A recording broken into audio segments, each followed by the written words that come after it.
Hello everyone, and thank you for being here today. Before we begin, I want you to pause for just a moment and think about this question. What comes to your mind when you hear the word Buddha? Some people think of wisdom and life philosophy and they're inspired by it. Some just think of temples, statues, or tourist sites. They feel neutral, neither rejecting nor embracing it. And some immediately think of superstition and they push it away. But today, I want to invite you to look at Buddhism in a very different way. The Buddha is not a god to worship, not a statue to admire, and certainly not a superstition. The Buddha is like a mirror that helps us see life exactly as it is. And that, at its core, is the true meaning of the Dharma, the Buddha's teaching. The Buddha once said, "Life is like an ocean of suffering." And in Buddhism, the very first core concept is this word, dukkha, usually translated as suffering. But here's the important part. Suffering doesn't only mean physical pain. It's not just the pain of failure or obvious tragedy. It points to something much deeper, something we all feel in daily life. We experience joy, but that joy quickly fades, and the gap it leaves behind, that emptiness, is suffering.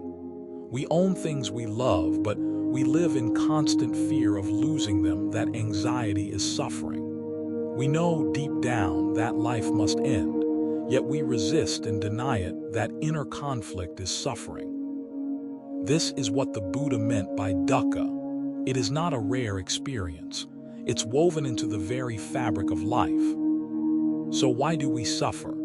Buddhism gives a very direct answer. Suffering comes from craving, from what the Buddha called tanha.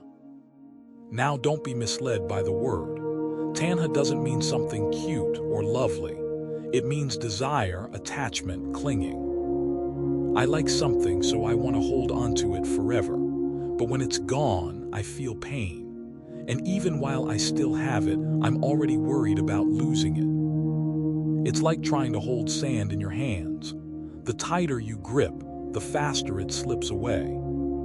We spend so much energy chasing, clinging, and imagining. That is craving. And according to the Buddha, that is the root of all suffering. There's another key insight in Buddhism: anatta, non-self.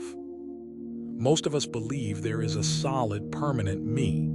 We say, "This is my body, my thoughts, my feelings, my life."